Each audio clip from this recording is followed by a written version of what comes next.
అందరూ ఓకేనా? అందరూ ఫోన్లు మాడుకుంటున్నారు.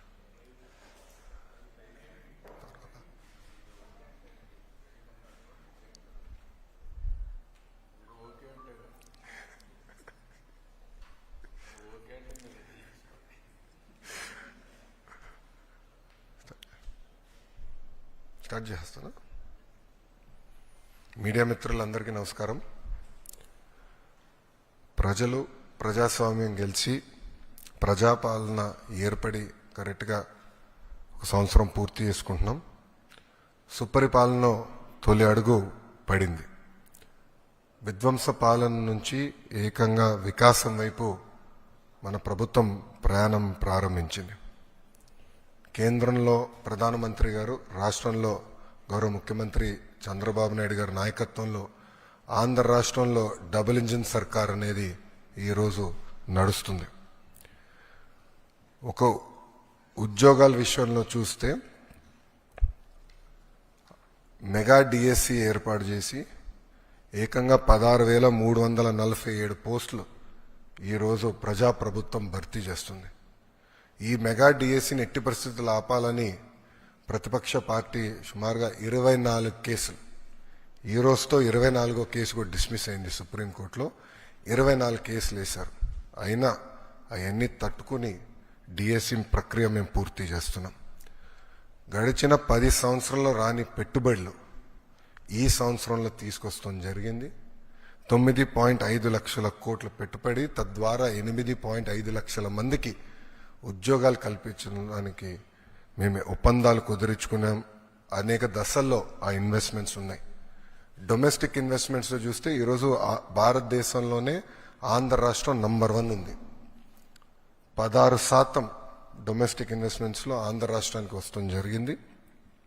దాంట్లో భాగంగా TCS, LG, NTPC green, ఆసిలర్ Mittal, BPCL, Reliance, renew power లాంటి సంస్థలు ఈరోజు ఆంధ్ర రాష్ట్రంలో పెట్టుబడులు పెట్టడానికి ముందుకు వచ్చినాయి. డబుల్ ఇంజిన్ సర్కార్ ఉంది కనుకనే విశాఖ స్టీల్ ప్లాంట్ కాపాడుకోగలం, రైల్వే జోన్స్ సాధించాం. అంతేకాకుండా భోగాపురం ఎయిర్పోర్ట్ పనులు కూడా వేగవంతంగా ఈరోజు జరుగుతున్నాయి.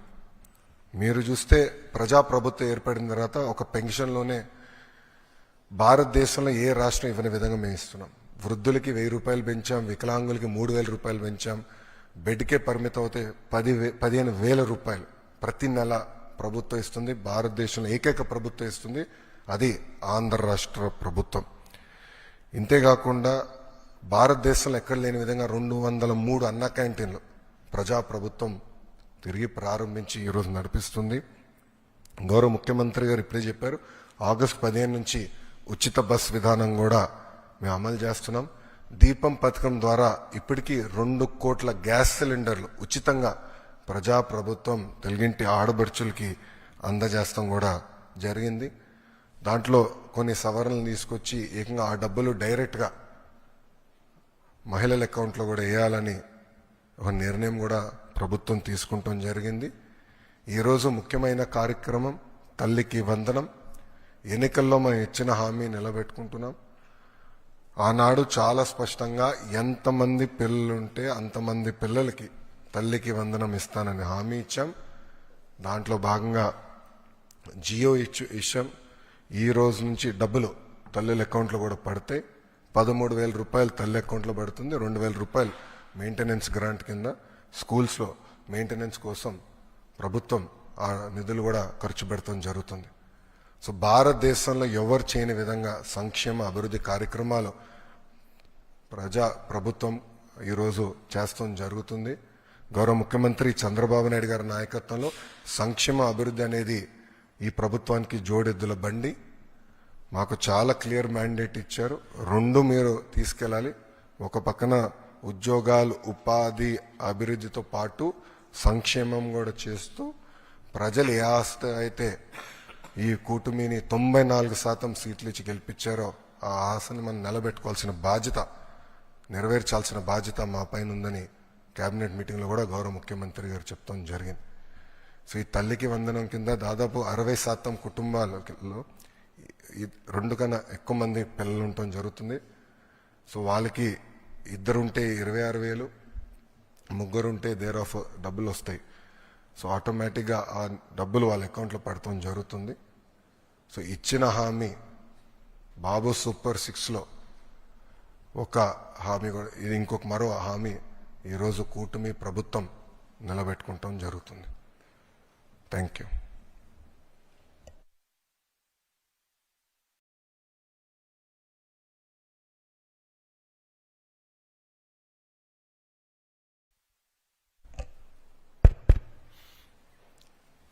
అందరికీ నమస్కారాలు. ఎగ్జాక్ట్గా ఈ రోజుటికి ఎన్డీఏ నూతన ప్రభుత్వం వచ్చి 1 సంవత్సరం అవుతుంది. అదే సమయంలో ఇచ్చిన హామీలు ఆ రోజు ఎన్నికల మేనిఫెస్టోలోని చాలా స్పష్టంగా, మేనిఫెస్టోని కాకుండా ప్రచారంలో కూడా చాలా స్పష్టంగా చెప్పాను. అభివృద్ధి, సంక్షేమం, ఎన్డీఏకి 2 కళ్ళు, ఈ 2 కూడా సమాంతరంగా ప్యారలల్గా ముందుకు తీసుకెళ్తామని చాలా స్పష్టంగా హామీ ఇచ్చాం. అదే సమయంలో సంపద సృష్టిస్తాం, ఆదాయాన్ని పెంచుతాం, పెంచిన ఆదాయాన్ని అభివృద్ధికి, సంక్షేమానికి రెంటికి బ్యాలెన్స్ చేసుకుంటూ ఎక్కడ కూడా ఎలాంటి ఇబ్బంది లేకుండా ఈ కార్యక్రమాలు ముందుకు తీసుకుపోతామని చెప్పాం. అయితే రాష్ట్రంలో ఆర్థిక పరిస్థితులు చూసిన తర్వాత చాలామంది నాకు ఎన్నికల ముందు అడిగారు, మీరు వస్తే మీరు కనీసం ఈ రాష్ట్రాన్ని మళ్ళీ టోటల్గా విధ్వంసం జరిగింది, మీరు దీన్ని రివైవ్ చేస్తారని నమ్మకం మీకుందా, మీకు అనుభవం ఉంది, కానీ అఘాతం చూస్తే మాత్రం చాలా లోతుగా ఉంది, మీరు చేయగలుగుతారని అడిగారు. నాకు వేరే ఆప్షన్ లేదు. ఇన్ని సంవత్సరాలు ప్రజలు ఆదరించారు, ఆశీర్వదించారు. కష్టాలకు వచ్చినప్పుడు కాడుపడేయడమో పారిపోవడం కరెక్ట్ కాదు.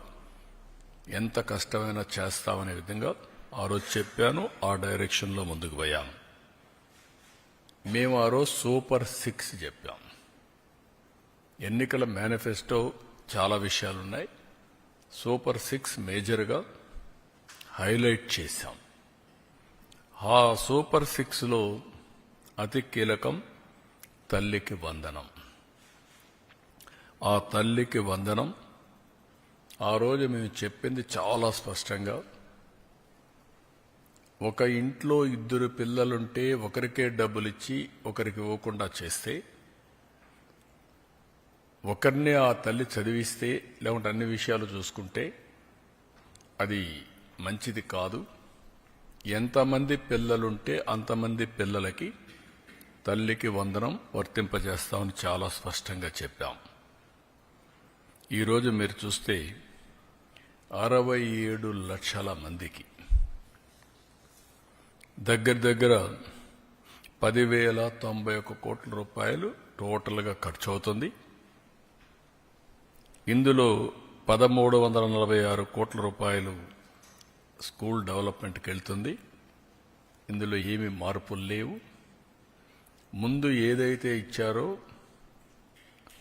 అమ్మఒడి, అదే గైడ్ లైన్స్ పెట్టి, దానికంటే ఇంప్రూవ్డ్ ఏంటంటే ఎంతమంది పిల్లలుంటే అంతమంది పిల్లలకి ఆ తల్లుల అకౌంట్లో ఆ డబ్బులు వేసే కార్యక్రమానికి శ్రీకారం చుట్టాం. అప్పటికి ఇప్పటికి డిఫరెన్స్ మీరు ఒకసారి చూస్తే, వాళ్ళు 42,61,965 మందికి అమ్మఒడిచ్చారు. ఈ ప్రభుత్వం 67,27,164 మందికి తల్లికి వందనం ఇస్తున్నాం. తేడా 24,65,199. ఆ రోజు వాళ్ళు ఖర్చు పెట్టింది, తల్లులకు అకౌంట్లో వేసింది 5,540 కోట్లు. ఈ రోజు మేము అకౌంట్లో వేసేది 8,745 కోట్లు. వ్యత్యాసం 3,205 కోట్లు ఒక్క తల్లికి వందనంలో మాత్రం. అందులో ఈరోజు 1,346 కోట్ల రూపాయలు డెవలప్మెంట్కి వెళ్తుంది. టోటల్గా ఖర్చు పెట్టేది 10,091 కోట్ల రూపాయలు తల్లికి వందనం కింద డెవలప్మెంట్ తల్లుల అకౌంట్కి వెళ్లే పరిస్థితి వస్తుంది. 1వ తరగతి 10వ తరగతి అవి కూడా క్యాలిక్యులేషన్లు తీసుకున్నాం, జీవో ఇష్యూ చేశాం. అడ్మిషన్స్ కాలేదు. అడ్మిషన్స్ అవుతానే వాళ్ళ అకౌంట్ కూడా తల్లుల అకౌంట్కి డబ్బులు వెళ్తుంది. ఇంకొక పక్కన తల్లి లేని పిల్లలకి వారికి తండ్రికి కానీ లేదంటే ఎవరైతే గార్డియన్గా ఉంటారో వాళ్ళ అకౌంట్కి ఇస్తున్నాం. అనాథ పిల్లలుంటే జిల్లా కలెక్టర్ నిర్ధారించినటువంటి పథకం ప్రకారం వాళ్ళ అకౌంట్లో వేసి వాళ్ళకి హెల్ప్ చేస్తాం. ప్రైవేట్ అన్ఎయిడెడ్ పాఠశాల చదివితే 76,000 మందికి కూడా వర్తింపజేశాం. ఇది కాకుండా ట్రాన్స్పరెన్సీ ఉండాలనే ఉద్దేశంతో ఈ జాబితా సెక్రటరియట్లో గ్రామ వార్డు కార్యాలయాల్లో కూడా పెడతాం. ఎక్కడైనా సరే ఇబ్బందులున్నా లేకుంటే సాంకేతిక సమస్యలున్నా ఇమ్మీడియట్గా రిపోర్ట్ చేస్తే అవన్నీ కరెక్ట్ చేసి మళ్ళీ అలాంటి వారికి కూడా సహాయం చేయడానికి ఫిర్యాదులను తీసుకోవడానికి జూన్ 26 వరకు టైం కూడా పెట్టాం. 30వ తారీఖు తుది జాబితా పెట్టి అక్కడి నుంచి ఇవన్నీ కూడా అమలు చేస్తాం. ఇంకొక పక్కన ఇప్పుడు ఇచ్చింది 2 నుంచి 10వ తరగతి వరకు ఇంటర్మీడియట్ సెకండ్ ఇయర్కి బీసీల్లో చూస్తే 29,82,000 మంది వస్తున్నారు. ఇంకొక పక్క ఎస్సీల్లో 11,76,000 మంది వస్తున్నారు. ఎస్టీలు 4,26,000 మంది వస్తున్నారు. మైనారిటీలు 66,500 వస్తున్నారు. ఈడబ్ల్యూఎస్ విద్యార్థులు 8,44,000 మంది ఎకనామికలీ బ్యాక్వర్డ్ అగ్ర కులాలకు సంబంధించిన వ్యక్తులు వస్తున్నారు. ఒక బిడ్డ 2 గాని 3 గాని 4 కూడా ఇచ్చాం. ఇది మీరు చూస్తే 18,55,760 మంది తల్లులకు ఒకే బిడ్డ వాళ్ళకి యాజ్ ఇట్ ఈజ్ ఇస్తున్నాం. 14,55,322 మంది తల్లులకి 2 బిడ్డలు. ఇది 29,10,644. 2,10,684 మందికి 3 పిల్లలు. ఇది 6,32,052 మందికి ఇస్తున్నాం. 20,053 మందికి 4 పిల్లలు అంటే 80,212 మందికి వీళ్ళకి కూడా ఇస్తున్నాం. ఏ మాట అయితే నేను చెప్పానో ఆ మాట ప్రకారం ఒక పద్ధతి ప్రకారం ఒక మాటలో చెప్పాలంటే ఇది ఒక పాపులేషన్ మేనేజ్మెంట్కి ఒక ముందడుగు. నిన్నే జపాన్లో చూసాం, 9 మిలియన్ హౌసెస్ ఆర్ వేకెంట్. ఇంకొక పక్కన ప్రపంచం అంతా కూడా ఏజింగ్ ప్రాబ్లం, రెండోది ఎకానమీ కూడా దెబ్బతినే పరిస్థితి వస్తున్నాయి. మన భారతదేశం మీరు చూస్తే 146 కోట్ల జనాభా, చైనా 130 కంటే తక్కువ ఉంది. అయితే భారతదేశం కూడా రీప్లేస్మెంట్ లెవెల్ లేదు. 2.1 ఫెర్టిలిటీ రేట్ ఉంటే రీప్లేస్మెంట్ అది 1.9కు వచ్చింది. ఆంధ్రప్రదేశ్ అయితే 1.5 ఆ ప్రాంతంకి వచ్చేసాం. సౌత్ ఇండియా మొత్తం ఆ పరిస్థితిలోకి వచ్చాం. అందుకే ఇప్పటికే ఫ్యామిలీ ప్లానింగ్ నుంచి డెమోగ్రఫిక్ మేనేజ్మెంట్ వైపు అడుగులేస్తున్నాం. ఒకప్పుడు 2 పిల్లల కంటే ఎక్కువ ఉంటే స్థానిక సంస్థల్లో పోటీ చేయడానికి అర్హత లేదు. ఇప్పుడు అది తీసేశాం. 2 పిల్లల కంటే తక్కువ ఉంటే పోటీ చేయడానికి అర్హత లేదని కొత్తగా పెట్టాల్సి వస్తుంది. అందులో రెండో స్టెప్ మీరు చూస్తే ఎక్కడికక్కడ ఆఫీసుల్లో కూడా ఒక అనుకూలమైనటువంటి వాతావరణం, చిల్డ్రన్ హోమ్స్ కింద ప్లే ఏరియా కానీ అక్కడ వాళ్ళకి ప్రత్యేకమైన సదుపాయాలు అవన్నిటి కూడా నిర్ణయాలు చేస్తున్నాం. అందులో ఇది ఒక మేజర్. చాలామంది చెప్పేది ఎక్కువ మంది పిల్లలుంటే మాకు ఆదాయం లేదు కాబట్టి మేము పిల్లల్ని చదివించలేమనే ఆలోచన ఉంది. ఈరోజు చదివించడమే కాదు, వీళ్ళకు కూడా వెసులుబాటు వస్తుందనే విధంగా ఈ కార్యక్రమానికి శ్రీకారం చుట్టాం. ఈరోజు మీరు చూసినప్పుడు తల్లికి వందనంలో ఇంకా మిగిలిన కార్యక్రమాలన్నిటికి కూడా మీరు చూసినప్పుడు అన్నదాత సుఖీభవ ఏడాదికి మొత్తం 14,000 రూపాయలు ఇస్తా అన్నాం. 6,000 రూపాయలు గవర్నమెంట్ ఆఫ్ ఇండియా ఇస్తుంది. వాళ్ళు ఇచ్చింది 7,500. ఈరోజు తెలుగుదేశం ఇచ్చేది 14,000. వ్యత్యాసం 6,500. తల్లికి వందనం నేను చెప్పాను, అన్నదాత సుఖీభవ ఇచ్చింది మీకు చెప్పాను. దీపం 3 సిలిండర్లు వాళ్ళు ఏమీ ఇవ్వలేదు. ఇంకొక పక్కన మీరు చూస్తే మత్స్యకారుల భరోసా, మేమిచ్చింది మత్స్యకారుల సేవలు. మొత్తం 1,29,178 మందికి ఇచ్చాం, 259 కోట్లు. వాళ్ళు ఇచ్చింది 1,09,231, 109 కోట్లు. వ్యత్యాసం 150 కోట్లు అదనం. 19,947 మంది అదనంగా ఇస్తున్నాం. ఇది కాకుండా ఈరోజు ఎన్టీఆర్ భరోసా, ఇది చూస్తే వాళ్ళు ఇచ్చింది మొత్తం 21,630 కోట్లు సంవత్సరానికి. మేము ఇప్పటికి ఇచ్చింది 34,000 కోట్లు ఒక్క సంవత్సరంలో. వ్యత్యాసం 12,370 కోట్లు. అంటే బటన్ నొక్కుతున్నా సమీక్షం ఇవ్వడాలని మాట్లాడే పెద్దలకి ఇవన్నీ అర్థం కావాలి. ఆ రోజు చేసిన పని రాష్ట్ర ఆర్థిక పరిస్థితిని చిన్నాభిన్నం చేశారు, విధ్వంసం చేశారు. అభివృద్ధి అనేది ఎక్కడ కనపడే పరిస్థితి లేదు.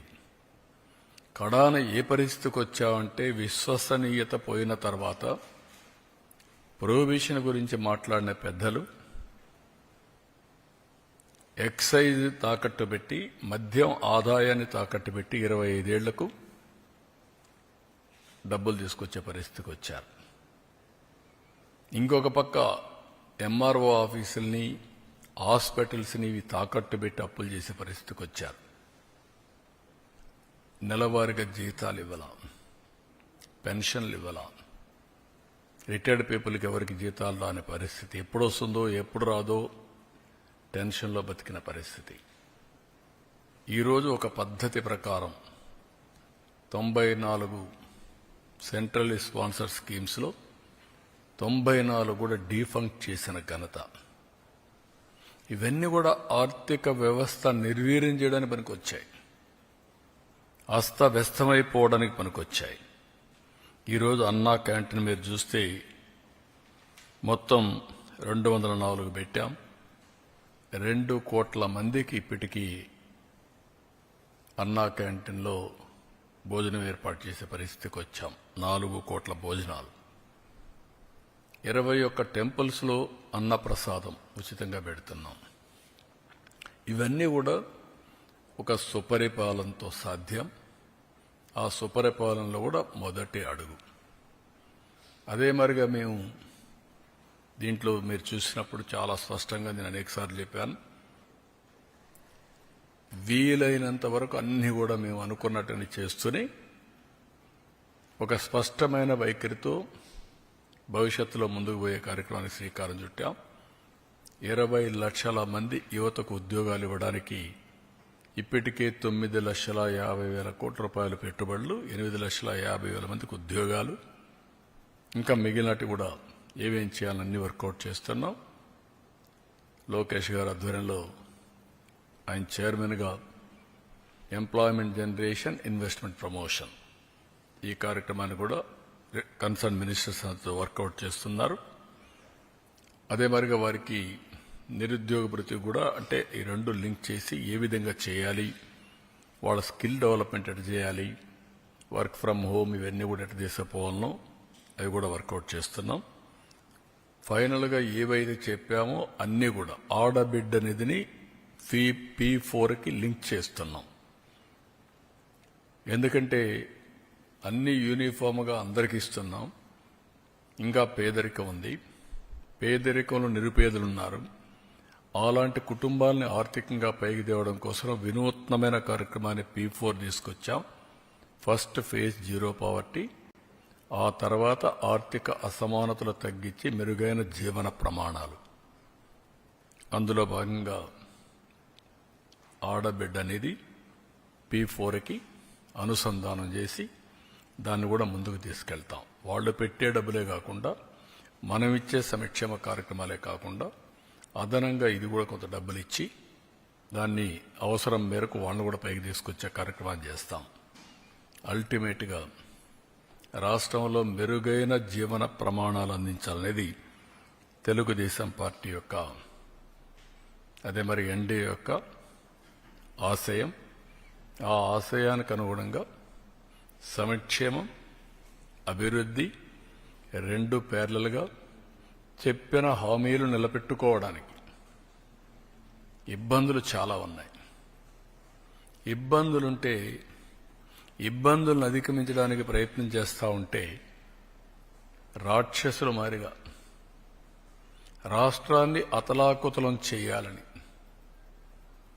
ఎక్కడికక్కడ లా అండ్ ఆర్డర్ సమస్యలు క్రియేట్ చేయాలని, ప్రజలకు ఇబ్బందులు కలిగించాలని అనేకమైనటువంటి నేను ఎప్పుడూ నా రాజకీయ జీవితంలో చూడనటువంటి విన్యాసాలు,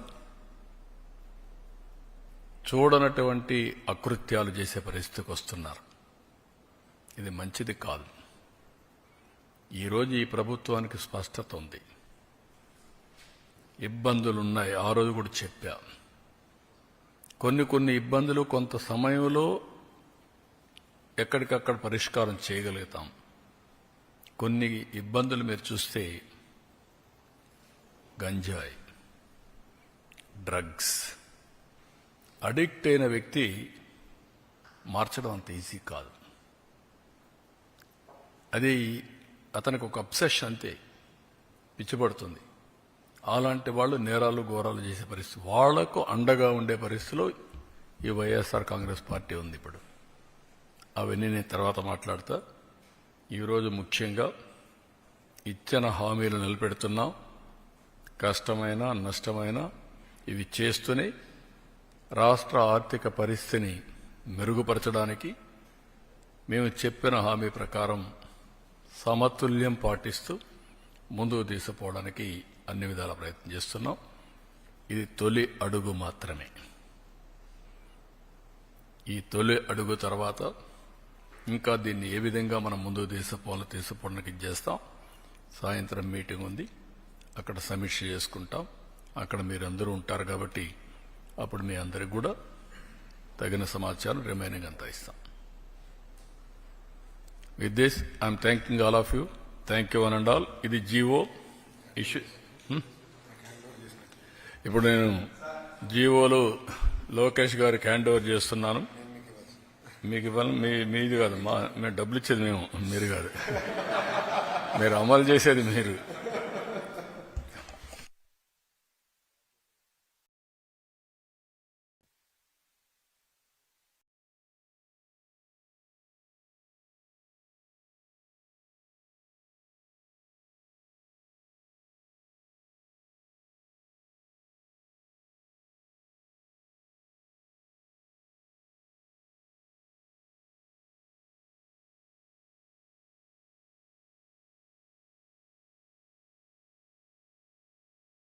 దీంతోనే అయిపోలేదు.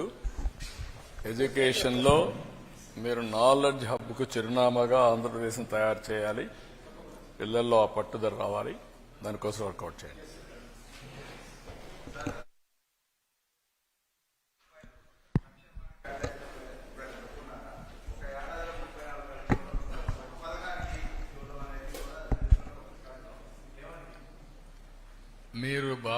భారతదేశ చరిత్రలో మీరు ఒక్కసారి ఆలోచిస్తే 34,000 కోట్ల రూపాయలు ఒక ప్రోగ్రాంకి ఇచ్చే ఏకైక కార్యక్రమం ఎన్టీఆర్ భరోసా. ఇచ్చేది కాదు, ఇచ్చింది. 24-25కి 34,000 కోట్ల రూపాయలు ఇచ్చాం.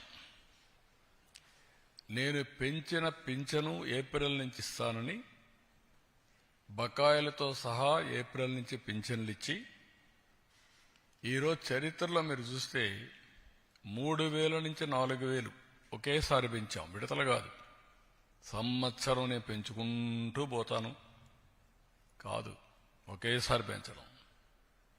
2, 500 రూపాయల నుంచి 3,000 రూపాయలు దివ్యాంగులకు చేశాను. 3,000 నుంచి 6,000 చేశాను. అంటే ఎన్ని రెట్లు? 12 రెట్లు. That is our commitment. Kidney patients, లేకపోతే కొంతమంది బాగా డీఫంక్ట్ అయిన వాళ్ళందరికీ 10,000 రూపాయలు నెలకు, సంవత్సరానికి 1,20,000 రూపాయలు. బెడ్కే పరిమితమైన వాళ్ళకి 15,000, అంటే 1,80,000 రూపాయలు ఆ ఫ్యామిలీకి ఇస్తున్నాం. ఇది నేను అడుగుతున్నా విజ్ఞులందరినీ. రాష్ట్రంలోని దేశంలో ఏ రాష్ట్రమైనా దరిదాపుల్లో ఉన్నారా? That is our commitment. There is no second thoughts. అందుకే ఒక సాటిస్ఫాక్షన్. పేరు కూడా పేదల సేవలో పెట్టి ఎక్కడ కూడా అజాగ్రత్త లేకుండా మొదలు తారీఖున ఇంటింటికి వెళ్ళి వాళ్ళు ఎక్కడుంటే హాస్పిటల్లో ఉంటే హాస్పిటల్లో, నరేగా పనులు చేసుకుంటే అక్కడ, బంధువులింట్లో వీళ్ళకి ఇవ్వడం, ఏదైనా ఓల్డేజ్ హోమ్లో ఉంటే అక్కడ కూడా తీసుకుపోవడం. అంటే ఎక్కడ ఉంటే అక్కడ తీసుకుపోయి డబ్బులు ఇవ్వడం అనేది.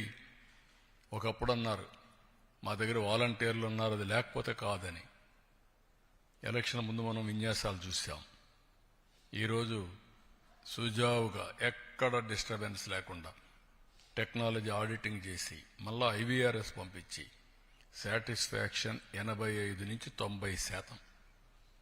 ఒకరిద్దరు డబ్బులు తీసుకున్న వైఎస్ఆర్ కాంగ్రెస్ పార్టీ ఓట్లో లేకుంటే ఇంకోటి ఉండొచ్చు, కానీ అట్మోస్ట్ సిన్సియర్గా వాళ్ళు హ్యాండ్ ఓవర్ చేసి వాళ్ళకి ఇచ్చిన డబ్బులు కూడా మర్యాదపూర్వకంగా దానికి కూడా తెప్పిస్తున్నాం. ఏదో డబ్బులు ఇస్తున్నామని వాళ్ళని తక్కువ చూడొద్దండి, గౌరవప్రదంగా ఇవ్వాలి అనేది కూడా చేసే పరిస్థితికి వచ్చాం. That is our commitment. ముందు రోజు ఇస్తున్నాం. సెలవు అయితే 1 డే ముందు. ఎప్పుడో జరిగాయండి ఇవన్నీ. That is our commitment. ఆ కమిట్మెంట్ నెరవేరుస్తున్నాం. మీరు చెప్పినట్టు ఒక ప్రోగ్రాంలో ఒక రోజు 10,000 కోట్లు, 67 లక్షల మంది పిల్లలకి. అయితే ఈ డబ్బులు కూడా మనం ఇచ్చేది ప్రజలు కూడా ఆలోచించుకోవాల్సిన అవసరం ఉంది. ఈ డబ్బులనేదో వచ్చింది కాబట్టి ఖర్చు పెట్టేద్దామని కాకుండా, నేను ఏదైతే మాట్లాడుతున్నానో మీరు శాశ్వతంగా పేదరికం నుంచి పైకి రావడమే కాకుండా ఆర్థిక పరిస్థితులు మెరుగుపరుచుకొని మీరు కూడా బెటర్ లివింగ్ స్టాండర్డ్స్కి రావాలి. దాన్ని కూడా గైడ్ చేస్తాం. వెల్ఫేర్ అనేది ఎంపవర్మెంట్కి దారితీయాలి. అంతేగాని వెల్ఫేర్ అనేది ఎప్పటికీ ఆధారపడే పరిస్థితి రాకూడదు. అలాంటి దానికోసం శ్రీకారం చుడతాం. Will work it out how to guide them.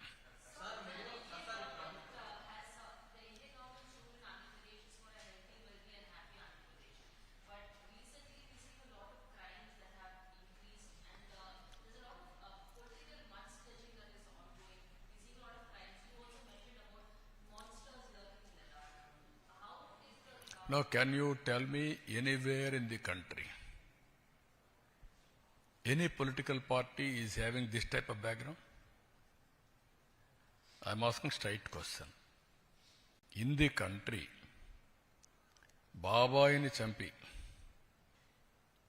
ఆనాటి ముఖ్యమంత్రి నేనే, నా చేతిలో కత్తి పెట్టే ధైర్యం వచ్చిందంటే నేరస్తులకి, కెన్ యూ ఇమాజిన్? దాన్ని నమ్మించడానికి సాక్షి, పేపరు, టీవీ పెట్టుకొని పదే నమ్మించి సానుభూతి సంపాదించడానికి కూడా చూశారు కదా మీరు. Are the fit in politics? ఏంటి మన తెనాలి? ఎవరు వాడు? Rowdy sheeter. ఎవరు వాడు? గంజాయి బ్యాచ్. మీరు వెళ్తారా? ఎన్ని గుండెలు ఉండాలి మీకు? ప్రజలు మీకు సపోర్ట్ చేయాలన్నా. ఇంకొక పక్క నిన్న పొగాకు. ఏంటి నీ పని? పొగాకుకు నేను చెప్పాను, ఎవరిచ్చారండి? 12,000 రూపాయలు క్వింటాల్కిచ్చి కొనిస్తున్నాం. మా దగ్గర ఎక్స్పర్టైజ్ లేదు, గోడౌన్స్ కూడా లేవు, రైతులు ఇబ్బందుల్లో ఉన్నారు. ఎంతైనా పర్వాలేదు, నష్టం వచ్చినా పర్వాలేదు, కొనాలని కొంటున్నాం. కొంటే మీ బాధ్యత ఏంటి? ఎప్పుడన్నా చేశారా మీరు? బాధ్యత లేకుండా పోయి ఒక 15,000 మందిని ఎసకపోయి ఇక్కడ ఏం చేశారు? అమరావతి, దేవతల రాజధాని అమరావతి, ప్రజా రాజధాని అమరావతి, వేశ్యల నగరం. ఇది ఎంత కొవ్వెక్కుందండి మీకు? ఇంకా సమర్థించుకుంటారా మీరు? మీరు అడిగిన క్వశ్చన్ చెప్తున్నా, కెన్ యూ ఆన్సర్? ఇలాంటి వాళ్ళని మీరేం చేస్తున్నారు? మీడియా, మీ ఇంట్లో ఆడబిడ్డలు లేరా? మీకు తల్లి లేదా? కూతుర్లు లేరా? మీ భార్యలు లేరా? What are you talking? మనకు బ్లడ్ బాయిలింగ్ కాలేదా? ఇలాంటి వాళ్ళు నిన్న దాన్ని డైవర్ట్ చేయడానికి పోయి గొడవ చేస్తారా మీరు? ఈ ఇష్యూని డైవర్ట్ చేయాలా? దీనికి ఏం చేయాలి? ఒక చిన్న గీత ఉంటే ఇంకో పెద్ద గీత గీయాలి. అంటే పోయి 15,000 మందిని పెట్టుకొని రౌడీజం చేస్తారా? అంటే మీ ఉద్దేశం ఏంటి? నేరస్తులు రాజకీయ ముసుగులో చేస్తున్నారు కాబట్టి మాట్లాడితే రాజకీయ నాయకులపైన యాక్షన్ ఎవరి మీద తీసుకోవాలి? రాష్ట్రానికి లా అండ్ ఆర్డర్ ఎవరు క్రియేట్ చేసినా బీ కేర్ఫుల్. హెచ్చరిస్తున్నా, నేనెప్పుడు భయపడలా. తీవ్రవాదులపైన పోరాడినప్పుడు కానీ, ముఠా నాయకులపైన పోరాడినప్పుడు కానీ, కమ్యూనల్ వైలెన్స్ని అణిచివేసినప్పుడు కానీ ఒకటే ధ్యేయం, public safety. Public safety, no compromise. ఈ విషయం గుర్తుపెట్టుకోవాల్సిందిగా ప్రతి ఒక్కరిని హెచ్చరిస్తున్నా, గట్టిగా కూడా చెప్తున్నా. ఎన్నోసార్లు చెప్పా, చేసి చూపిస్తా.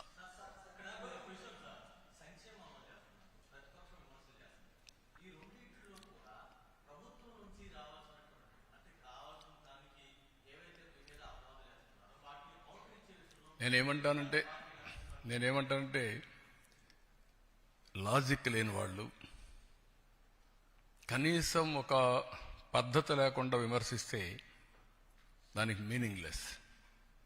నేను అడుగుతున్నా సమాధానం. నేను 4 పిల్లలకి ఇస్తున్నాను కదా, మీకంటే 3-4 వేల కోట్లు ఎక్కువ ఇస్తున్నాను కదా, 12,000 కోట్ల రూపాయలు ఎక్కువ ఇచ్చాను కదా. ఒక ఎన్టీఆర్ భరోసాలో అన్నా క్యాంటీన్లు పెట్టాం కదా. 6,500 కోట్లు అదనంగా నేను రైతుకు ఇస్తున్నాను కదా. అదే సమయంలో 90% డ్రిప్ ఇరిగేషన్ ఇచ్చాను కదా. అదే సమయంలో ఎక్కడ ఎంఎస్పి ప్రాబ్లం ఉంటే అక్కడ కొంటున్నాం కదా. కోకో కొన్నాం కదా. మ్యాంగోకు 4 రూపాయలు కేజీకి ఇస్తున్నాం కదా. పొగాకు కొన్నాం. ఇవన్నీ కూడా మీరు గుర్తుపెట్టుకోవాల్సింది. కొంతమందికి విష ప్రచారం చేసి, రౌడీజం చేసి, దౌర్జన్యం చేసి పెత్తనం చేయాలనుకుంటున్నారు. ఆ ఆటలు నా దగ్గర సాగవు. నేను ఐఎమ్ వెరీ క్లియర్. మళ్ళీ చెప్తున్నా, మీ ద్వారా ప్రజలకు కూడా చెప్తున్నా, ఇంతవరకు నా మంచితనాన్ని చూశారు. తోక తెప్పితే మాత్రం పబ్లిక్ సేఫ్టీ కోసం ఎవరిని ఉపేక్షించడం, అందరికీ గుణపాఠం ఉంటుంది.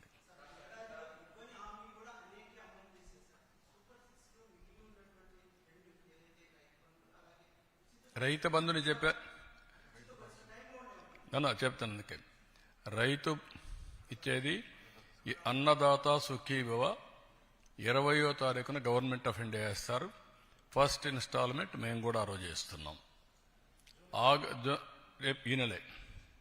రెండోది ఆగస్టు 15న ఆర్టీసీ ఉచిత ప్రయాణ సౌకర్యం కూడా ఉంటుంది. ప్రిపరేషన్స్ అవుతున్నాయి. ఆ రోజు లాంచ్ చేస్తున్నాం. ఆడబిడ్డనిది P4కి లింక్ చేశాం. ఉద్యోగాలు పెద్ద ఎత్తున ప్రయత్నం చేస్తున్నాం. స్కిల్ డెవలప్మెంట్గా నిరుద్యోగులుంది లింక్ చేస్తాం. కాబట్టి 6 సూపర్ 6 అయిపోయినాయి. గుర్తుపెట్టుకోండి. ఇంకెవడన్నా సూపర్ 6 మాట్లాడితే అతనికి నాలుక మందం తప్ప ఇంకోటి కాదు.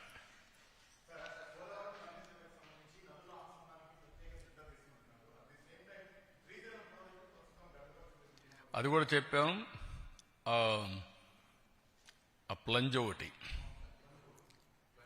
ప్లంజ్ పూల్ ఒకటి కొంచెం చిన్న సమస్య వచ్చింది. డబ్బులు శాంక్షన్ చేశాం. Work is going on. We have taken decisions.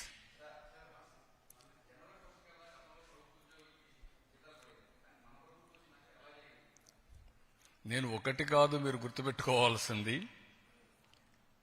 ఇబ్బందులు చాలా ఉన్నాయి. దిగమింగి అనునిత్యం రోజుకు 1 గంట అయినా నేను ఫైనాన్స్లో కూర్చొని మాట్లాడుకుంటున్నాం. ఏ విధంగా చేయాలని అన్నీ ఆలోచిస్తున్నాం. అది కూడా ఒక రైట్ టైంలో మీతో మాట్లాడతాను. ఒక 11 సీట్లతో బుద్ధి చెప్పిన తర్వాత కూడా బుద్ధి మారకుండా ఏ విధంగా వీళ్ళు అడ్డపడుతున్నారో రైట్ టైంలో I will place before you with documentary evidence. అది ప్రజాద్రోహం. నేను ఆస్తులు తాకట్టు పెట్టడంలా, మద్యం ఆదాయాన్ని తాకట్టు పెట్టడంలా, కానీ ఒక క్రెడిబిలిటీతో ఎక్కడ కూడా సమిక్షేమం ఆగకూడదు. అభివృద్ధి ఆగితే ఆదాయం తగ్గిపోతుంది. 2 బ్యాలెన్స్ చేయడానికి సమాంతరంగా తీసుకుపోతున్నా. దాని మీద ఎన్ని ఆటలాడాలన్నీ ఆడుతున్నారు. రైట్ టైంలో మీకు చెప్తున్నా. ఈరోజు అందుకనే జీతాలే కాకుండా పెన్షన్లు కూడా రైట్ టైంలో ఇస్తూ అందరినీ ఎక్కడికక్కడ చెప్పిన హామీలు ఎవరికి ఏ ఇబ్బంది లేకుండా చేస్తున్నాం. ఈవెన్ ఇన్ఫ్లేషన్ కూడా మనది లోయెస్ట్.